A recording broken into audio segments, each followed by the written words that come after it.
We have one comment. That means we can start the show. Remind me to pay someone a comment. Hi, Gio. Happy day at Magic Kingdom. I don't know why you're watching this, but He wants to be filled in on the shareholder meeting. That's why we're here. They just completed about 20 minutes ago the 2023 annual meeting of the shareholders for the Walt Disney Company. And as you said to me so perfectly, that was interesting and boring at the same time. Yeah. So, I mean, I guess, so you have the normal business, right? And basically there was no real challenge there. All the board members got at least 91% of the vote. The advisory compensation no challenge anymore. Right. It got, that followed what the board recommended. The shareholder proposals that people use for political reasons were all defeated. But one did pretty well. It got a third of the vote, whereas the other two got 7%. So yeah, the one got relatively close.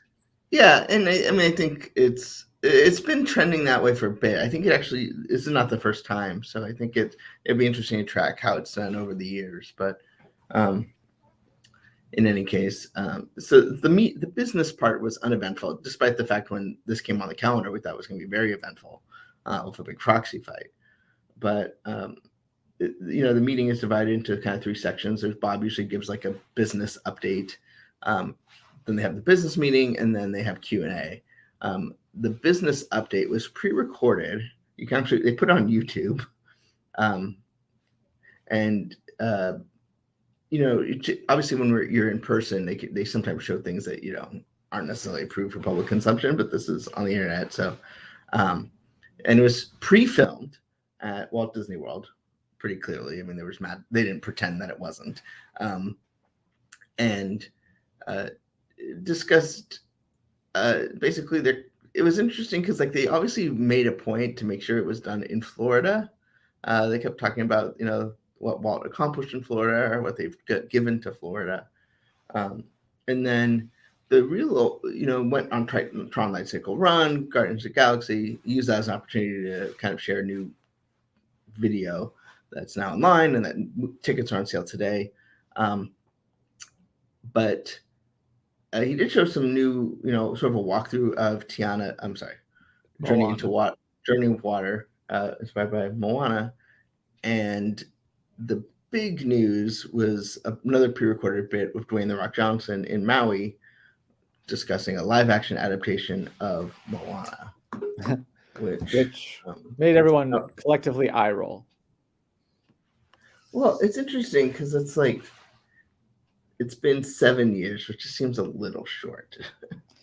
Yeah, but and they didn't say, he and Ali are going to be producing it. It doesn't say if he's returning in the role of Maui or what. It says very early stages. Kind of felt like they wanted to just have something to say. This may be a little bit not ready to really go into a lot of detail, but they're working on it. And then, so, I won't say a whole lot interesting, kind of rehash some of the cruise line news, so stuff. It went through every different Disney park, didn't reveal any new news, which is a little surprising. I think we kind of expected a little bit more. However, the Q&A was probably, as it often is the most interesting thing about this whole experience. It's funny. I just spent the past 4 days or past 3 days at a convention, and you start to notice that there's someone who manages to make it to the microphone as the first question at every panel. And then that's the same thing at the shareholder meeting, where you have the same people that always, I guess it's not that hard to get in, or they just know all the secrets because they're always there asking questions. Sometimes it's the exact same question. And yeah, it makes me laugh. Yeah, it was that girl who I remember in Albuquerque was a little girl, is now I think in college, and before they went virtual, it was always every they plan their vacations around shareholder meetings, and this year she asked about creating too much content, which was brought up a couple times, but there was a lot of sort of walking a tightrope of when does Disney make political statements and sort of inclusivity versus I guess I don't know what the other side of that argument is, anti-woke culture. And he did mention that when they had the "Don't Say Gay" sort of kerfuffle, that Disney did not handle that well, which was um, an admission that I don't think I ever heard so bluntly before. And also, but still showing a commitment to making sure people seem represented on screen, as well as in the employees and the board of directors themselves. And obviously, I don't think Bob Iger is going to convince anyone that feels so passionate about this issue that they're going to speak at a shareholder meeting about it. But does communicate that they're trying to have a balanced approach, and there's no real rhyme or reason, just kind of following your gut for standing up for what you think is right, but also making sure not feeling the need to address every issue. But specifically when it came down to the situation in Florida, revealed that they plan on spending $17 billion over the next 10 years. It's not an insignificant sum. It's also over a fairly long period of time, and create 13,000 jobs, and discuss that Ron DeSantis's desire to punish Disney for exercising the constitutional right for free speech is anti-business and anti-Florida, in his words. So specifically because he's saying, like, if we're bringing in this many tourists and tax dollars and creating jobs, then trying to hinder us from doing that is anti-Florida, not just that the retaliation itself on its face is anti-Florida. Right. Well, I mean, I don't know what it's about. If you think Disney growing in Florida is good for Florida, then don't get in the way of that. Obviously, there's rhyme and reason and everything, but at least that's Bob's take. My take can be whatever my take is, but trying to recreate what Bob said. I mean, he asserted that that DeSantis is retaliating against them. I don't know anyone else who sees it that way. I mean, it's not like he's made it incredibly obvious. Well, I mean, even the news today, I don't know if you guys covered it this morning, but we got a message from the governor's office, discussing basically that Ron DeSantis wants to open up a criminal investigation into the previous Reedy Creek board and their sort of agreement with Disney to let Disney basically do what they want, which, I mean, this thing is just getting stupid, but I mean, it's been stupid for a while, but it's, it just kind of like, obviously Disney's going to do what they need to do to protect themselves. Then it looks, makes Ron feel like he's been cut around. So then he does something and just go this back and forth. I just hope it kind of like how Disney reached a truce with the city of Anaheim a couple years ago, where they just were like, let's just reset the relationship. Kind of wish that would happen here. I don't know if, I don't know that there's anything in, if it's politically advantageous for,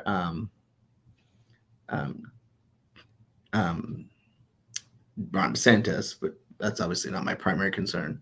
So it will be interesting to see just kind of how long this goes. As part of it, just to kind of buy time so that when this is no longer an important issue, it can just go away. But who knows? And Rich has this comment here. Bob is 100% right that great quality content is what should drive the entire company. Absolutely. I mean, they're not he acknowledges they're not in a political company, they're an entertainment company, but you also have to, part of that is also taking care of your employees and also making sure that, you're creating content that is inclusive, because that actually does, as Disney has shown, drive business results as well. So there was some more big news it's a complicated during the thing. What's that? Well, we learned that they're not bringing back the Premier Annual Pass or ticket books. Yeah. Well, Dwight, to Dwight's credit, he actually convinced Bob Iger to do it. And I remember when he did it, it was like, what they did was if you had a pass for both, they like sort of extended your pass. They gave you a Premier Pass and extended out to your more recent expiration date to the last one. But it was only a handful of people. And then I think and it was never really supported all that well. There was often technical challenges and things like that. And considering Disneyland and Disney World use different ticketing systems for whatever reason, it probably the cost of supporting it for the handful of people that had one probably didn't make a lot of sense, which is essentially what Bob said. To Bob's credit, I think it's funny. Like when he came back, he looked into this issue because he knew Dwight was probably going to ask it at a meeting. So I don't know if that will stop Dwight from asking it in the future, but that is he might switch to his other favorite question about pin trading. Wow. It's possible. Yeah, I mean, I had so many challenges with the Premier. I loved having the Premier Pass, but yeah, I remember when I think it was after I upgraded because I wanted the tap one for Florida. And then so when I went back to California, then they had to like give me like a 1-day comp ticket because they couldn't just like activate it in their system or whatever. It's always sort of, or like when you buy it, they're like, okay, I gotta call Florida now and talk to somebody, and I gotta send an email. It was just like, really? Yeah, I mean, I had a lot of those issues too, and like I wanted to have one because, like, I mean, I was gonna have two anyway. Might as well have the cool one, right? But at some point, I was just like, "Is this worth it? Is this worth Or all this whenever you hassle?" wanted to get your And your discount, no one knew what it was. right, but it's you know, I see the benefit of doing it, but it's they Bob Iger killed this metaverse project, which was supposed to create some sort of like membership program, which I wondered if it was going to include some sort of admission component to it. But now that that's gone, you're probably looking at your status quo of having Disneyland tickets. We get Disneyland, Disney World tickets to Disney World, and so on and so forth. But the meeting was about an hour, which is shorter than like when they do it in person, maybe because there's you don't have the sort of component of that. But he seemed to answer. He answered plenty of questions. It wasn't like 3 and out. So I will say, Plenty of and there's questions really and no plenty of comments that were just, ongoing, and then eventually maybe a question was tacked on the end. right. And well, and I think it's interesting because they don't always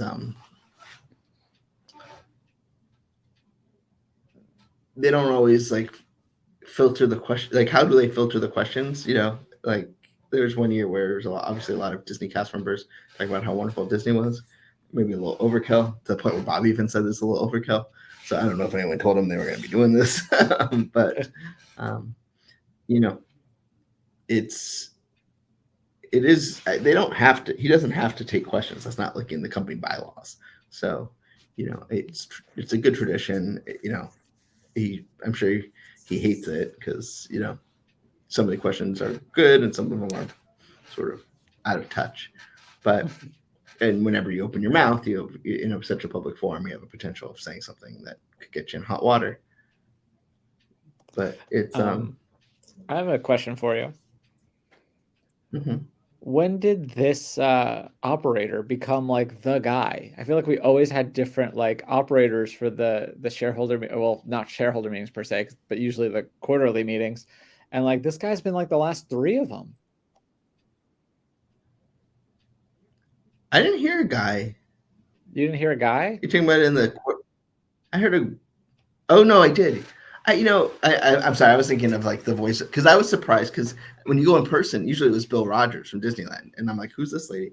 And maybe it's Camille for all I know. But yeah, I think it's back in the day, like when I actually used to like call up and phone into these things. It was like the same sort of New Yorky lady for a while. But yeah, I think maybe they got consistent. Maybe that was part of Bob's return because he famously Maybe. hates investor calls.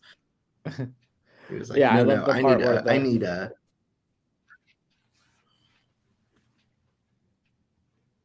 Sorry. Go ahead. No, I think we have a lag, but I love the part.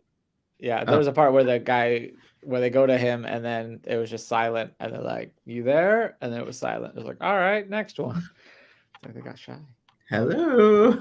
Can you hear me now? So yeah. Oh, They hi, also hi from released Cheyenne, Wyoming.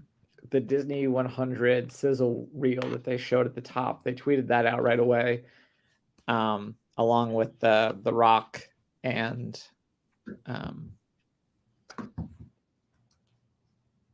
Oh, I guess we lost Kyle. But yes, they tweeted the Rock thing as well as the sizzle reel. I guess we could probably while we wait for Kyle.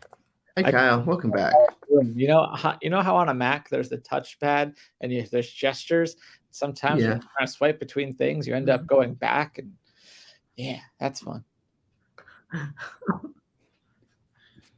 Yeah, so we were just saying, yeah, they put out that Rock video as well as the Rock video sounds different in that context, which was different. Like I actually went so Inside Baseball. When they started playing Scissor Reel, I was like, is this the same one? It looks a little different, but like I didn't trust myself. So I went back to Disney's YouTube and I found it. And then I was like, nope, it's different. And then they, like 10 seconds later, they tweeted, like they posted the new one, which was actually kind of cool. I love a good sizzle reel. I always tear up a little bit. But you can catch that on YouTube. So yeah. So anything else we should chat about? I don't think so. I guess the only other thing that kind of caught my ear was they were talking when during the Moana part, he said that Journey of Water would cap the transformation of Epcot. I'm like, I guess that's true because it's the last of the things that's been announced that will open, because like Communicore and stuff is supposed to open at like around the same time. So it's not really like news, but it's just like, oh, that's anticlimactic. Yeah, well, and it's weird because it's like so much of that, I think the Play Pavilion being a big part of it, being one of the things that kind of disappeared in the process.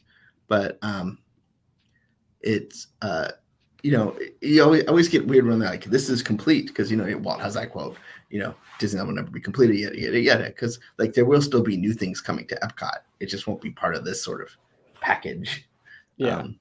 And you're right. It's anticlimactic because, like, there's not a ride kicking off. Like, Radiator Springs was that for California Adventure, and Galaxy's Edge was kind of that for Hollywood Studios.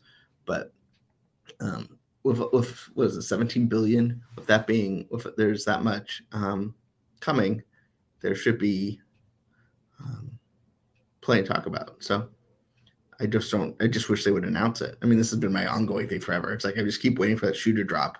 What we hear about some new park experiences coming, but who knows when that'll be. But I'm gonna play the scissor reel because it's fun. To all who come to this happy place, welcome. Here age relives fond memories of the past, and here youth may savor the challenge and promise of the future.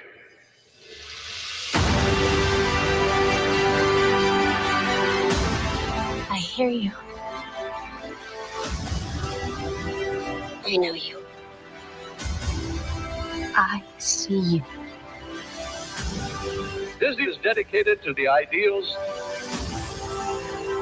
and the dreams that have created America.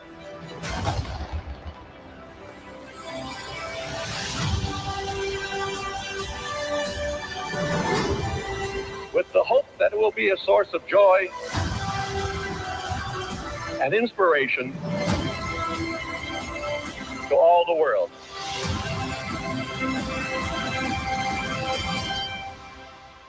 I promise you, if you need us, we're here for you. Always. Still no hard facts. What's that? No hard facts. Well, what's interesting too is there's like very little ABC, no ESPN to speak of. Like usually they try and cover their bases with everything. Show a smiling Robin Roberts. Come on. Yeah, I know. This is kind of their go-to, right? Like, oh look, we got Robin. But and George. And Michael. And then so I don't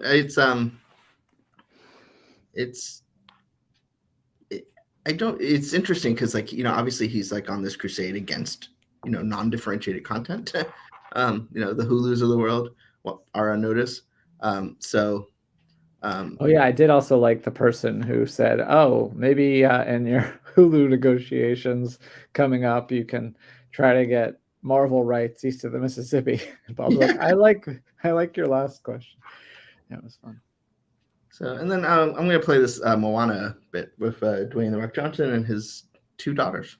Aloha, everyone from beautiful Hawaii. We are here on the island of Oahu, where I did a lot of my growing up. As you know, Hawaii means so much to my family and me, and the traditions of our ohana, or ainga, as we say in Samoa, were shaped by these incredible islands. The Pacific Islands and their cultures inspired a very special story, one that you all know very well. And that story is, drum roll please, Moana! That's right. We are so excited and happy to announce that a live-action reimagining of Moana is in the works. Moana, Grandma Tala, the music, the dance, Te Fiti, Pua the pig, the village, the beautiful, powerful ocean, and one more, what's that guy's? Oh, yours truly, Hey Hey the chicken. Kidding, Hey Hey's gonna be in it, but of course Maui will be in it too. As many of you may not know, the brilliant team at Disney Animation, my partners, we found so much inspiration for Maui in the mana and the presence of my late grandfather, the legendary High Chief Peter Maivia. He would walk in, light up the room, the energy, the tattoos, the hair, the bod. When you're staring at a demigod. Thank you. Sorry, I get caught up in the moment. So as you guys can see, perfect timing as the sun comes out, just how deep this story is for me. Because in a way, when I bring Maui to life, I'm doing it in the spirit of my grandfather. So it's still very early in the process. There's so much more work to be done. But until then, there is one more thing that I need to kick this journey off right. Hey girls, you want to get that special thing that Daddy needs? Wow, you guys are Daddy's daughters. You are so strong. Thank you guys so much. We're gonna go in the ocean. Yes. Oh, look at the love I have. Is Daddy Maui? No! You guys want ice cream? Yes! See, so Daddy's Maui. Yes, I heard he already wants Henry Cavill to be in it. James Gunn says no. Oh, okay. So, I mean, what's your thoughts on this? I know we talked about it lately, but a little bit. But I don't get it. I mean, I'm sure it'll be pretty, but like by the time we get to like the 65th, they're gonna be like released simultaneously, animated and live action. You could just like a DVD feature, switch between the two. yeah, it seems soon. I mean, but I guess what do I know? And then also from Disney World, we got news. So Tron Light Cycle Run's opening tomorrow, and they are donating $100,000 to STEM education in Orange County Public Schools. The quote from the superintendent is, "We can always count on Disney to provide our schools and students in innovative and fun and thoughtful ways. This generous donation will help our teachers bring STEM to life in the classroom and will help provide our students with experiences they'll treasure for a lifetime." And Jeff Valley did a little thing here. In honor of the grand opening of Tron Light Cycle Run, we are sharing a special Disney donation with Orange County Public Schools to enhance STEM programming in the classroom. Is everybody ready? $100,000!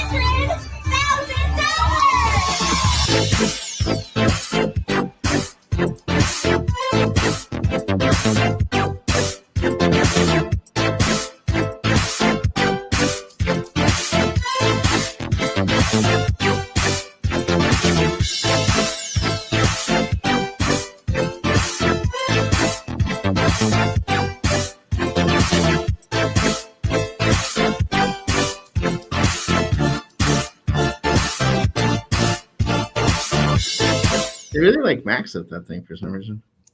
Yeah, I don't know why. So, I mean, that's cool. $100,000. I guess. I don't know when this sort of event took place, but I'm guessing the same time that your event was. Yeah, I mean, that would make sense. But especially because they had the same like media room in that video. Yeah, but they spent a lot of money on that room. I wouldn't be surprised if that media room shows up for quite some time. But In any case, so just a programming note: we're not going to have Parks Talk today, but Jeremiah will be at Magic Kingdom this evening to capture the return of Happily Ever After. And just got something, but and then Mike is actually out of town because he's headed to London to cover Star Wars Celebration for us. He's already in London. Oh yeah. So He's been tweeting on Who's the Boss, and I recommend you follow him because he's just being super nerdy and touristy. It's fantastic. That's the best way to do it. Yeah, he saw Spider-Man playing the keyboards and then went to go where the final battle and Far From Home took place. What? Really? The Tower Bridge. Then, speaking of Star Wars, our friends at Regal Robot are revealing a yak face maquette signature edition. So this will actually go. It's limited edition 125, and you can see the artists working there on the original. And here's the sort of what they do is they scan the prop and then they recreate it. So and then you can have it signed by Judy Elkins, and you can have Yak Face's head on a block. So you can see the other ones in the collections there, including the Max Rebo and other folks. So kind of cool. So that's just a tease of the Star Wars content we'll have in the coming days. But I think that's going to be a wrap for us. And guess will you be back tomorrow? Who are you going to be with? I don't know. I feel like someone should probably tell me about this. Yeah, I guess because Doobie's traveling, so we'll see. Anyway, thanks so much for watching. Bye, everybody. Bye.